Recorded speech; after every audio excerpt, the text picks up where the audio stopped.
Yeah.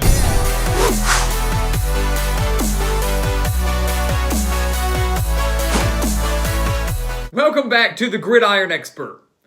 The Fiesta Bowl is by far one of the most intriguing New Year's Six bowl games of this entire postseason. We have the 25th ranked Oregon Ducks, a team that finished 4-2, yet won the Pac-12 and is now sitting in a New Year's Six bowl game, going up against number 10 Iowa State, an 8-3 team, the runner-up in the Big 12. And say what you want, guys. Say what you want. Say that Oregon and Iowa State, that neither of them should be in a New Year's Six bowl game. The fact of the matter is that they are. The fact of the matter is that both of these teams are dang good football teams. And the fact of the matter is that this Fiesta Bowl is going to be a dang good football game. So as always, we are here to break down everything you need to know for this game. We're going to break down the offense, the defense, keys to the game for both the Ducks and the Cyclones, and then who we have winning the Fiesta Bowl. You look at this game before we start breaking down numbers a little bit. Oregon, they're 4-2, guys. They won the Pac-12. They weren't even supposed to go to the Pac-12 championship. Washington had to back out, which opened the door for the Ducks. They've won their second straight Pac-12 title. They're going to their second straight New Year's Six bowl game. Remember, they won the Rose Bowl last year over Wisconsin. A 1-point victory, absolute thriller, out in Pasadena. We've got Iowa State here.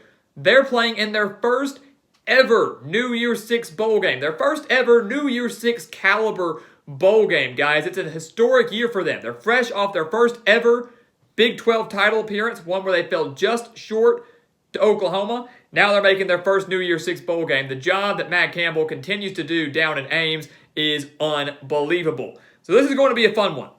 This is going to be a fun one. A lot at stake for both of these teams here. We'll start on the offensive side of the ball, and let's start with Oregon. But I will say that for both teams, for the Ducks and the Cyclones, statistically, they're very even on offense. Statistically, you look at these numbers, there's not that big of a difference when it comes to offensive numbers.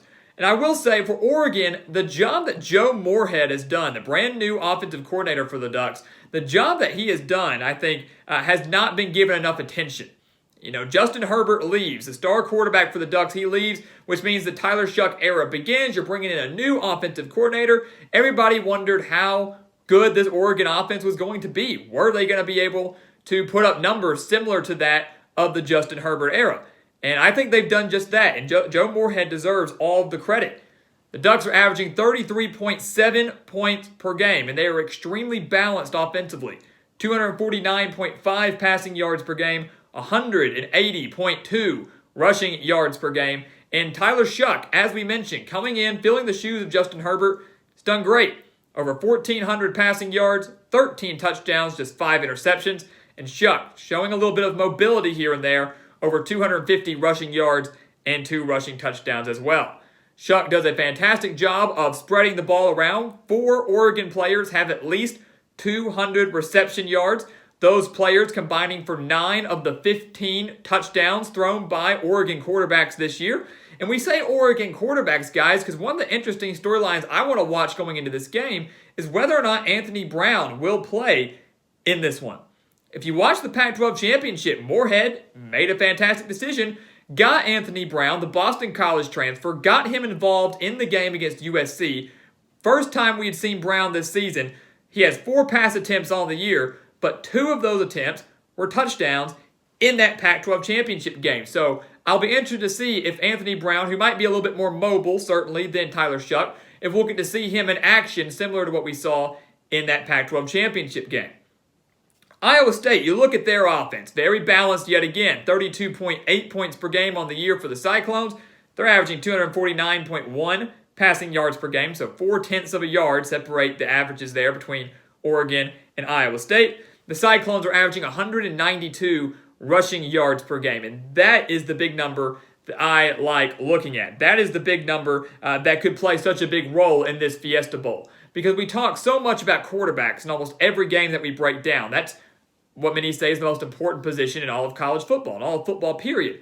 But Iowa State, sure, Brock Purdy is good, but Breece Hall, to me, has carried this Cyclones offense all year long, and he certainly does not get the attention that he deserves. Breece Hall has rushed for over 1,400 yards, 19 rushing touchdowns this year. Najee Harris at Alabama has 24 rushing touchdowns. He leads all FBS backs. Breece Hall is just 5 behind that. He's been unreal, and again, no one is talking about him. But Breece Hall has slowed down a little bit. He rushed for at least 100 yards in his first 8 games. He has failed to hit 100 yards in his last 3 games.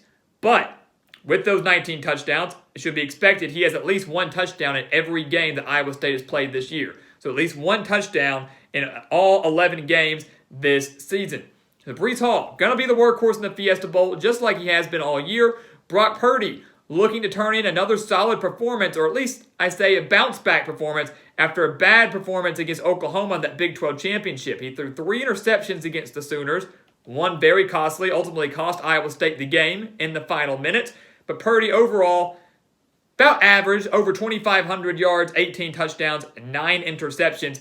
Got to work on those turnovers, though. If he fails to correct that, if he commits 2 turnovers in this game, I don't know if Iowa State's going to be able to pull off the win and win their first ever New Year's Six bowl game. So Purdy is the key here. Breece Hall is going to be the workhorse, but the decision-making by Brock Purdy, his ability to extend drives and pick up big third downs, that's going to be the difference maker. Whether Iowa State hangs in this one, potentially wins it, or whether Oregon runs away with this one. You look at the defense, guys. Look at the defense for Oregon. And I would say that the Ducks right now, their defense so far this year has not been as good as we once thought it would be. They're allowing 27.3 points per game. We expected this to be one of the top defenses in the country, certainly the top defense in the Pac-12, and we really haven't seen that. 27.3 points per game they're allowing 409.5 total yards per game. And the key number I'm honing in on for the Ducks right now is the fact they're allowing 159.8 rushing yards per game. Doesn't sound like a whole lot, but that's about 160 rushing yards per game. Iowa State's averaging 192. Breece Hall, I think, is going to eclipse 100 rushing yards in this one. Because you look at what Oregon's done over the course of Pac-12 play this year. They allowed 269 rushing yards to Oregon State, a loss. They allowed 267 rushing yards to UCLA, a game they barely won. They allowed 197 rushing yards to Stanford in that season opener. So maybe the Ducks defense is getting a little bit better. Solid performance against USC in that championship game. Solid performance against California, even though it was a loss for them. But the rushing defense has been the kryptonite for this Oregon defense all year long. And now they're going up against one of the better running backs in the entire country. So Breece Hall could be in for a big day, but if there's one guy that will prevent that from happening, if there's one guy that will slow down the Iowa State rushing game and create pressure on Brock Purdy, is Kayvon Thibodeaux. The guy has 32 tackles, 3 sacks this year, was the Pac-12 MVP, Pac-12 championship MVP against USC. This guy's a freak in nature. This guy's an absolute freak in nature and will 100% be a first-round NFL draft pick when he chooses to go to the next level. Look at Iowa State and the job they've done defensively. I think their defensive job has been overshadowed as well. In the Big 12, no one really pays much attention to defense. It's always an offense-only league. But here we go. The Cyclones have put together one of the best within the conference. They're allowing just 21.8 points per game and 343 total yards per game. All in all, that's not a bad number. Neither of those are bad numbers. They're allowing 238.4 passing yards per game, 104.6 rushing yards per game. And this front seven for Iowa State has been great all year long. 28 sacks they have in 2020. 9 of those have come in the last 4 games. They've allowed 27 points or less in 7 of their last 8. So all of those things combined, guys, Iowa State's defense has been very, very solid. And even in their losses, they haven't been all that bad. The loss to Oklahoma, Big 12 championship, allowed just 27 points. They lost earlier in the year to Oklahoma State, only allowed 24 points. So you look at those, not bad defensive performances. The other teams just had a little bit better defense and prevented the Cyclones from getting points on the board. So let's take a look at the keys to the game, guys. What's going to be the key between the 10th ranked team in the country and the 25th ranked team in the country? Again, say what you want. Maybe they shouldn't be here. Both of them, one of them, I don't care. This is going to be a good football game. I want to start with Oregon and their keys to the game. They're slight underdogs going into this one despite winning the Pac-12. The first thing Oregon has to do to win this game is to win the turnover battle. And that's usually a consistent key in many of our videos. That's usually a consistent key. If you win the turnover battle, you're probably going to win the game. But that's a big one here out in Arizona. The last time that Oregon lost, or really the last time they had their two losses to Oregon State and to California, they lost the turnover battle, and they lost it in a big way.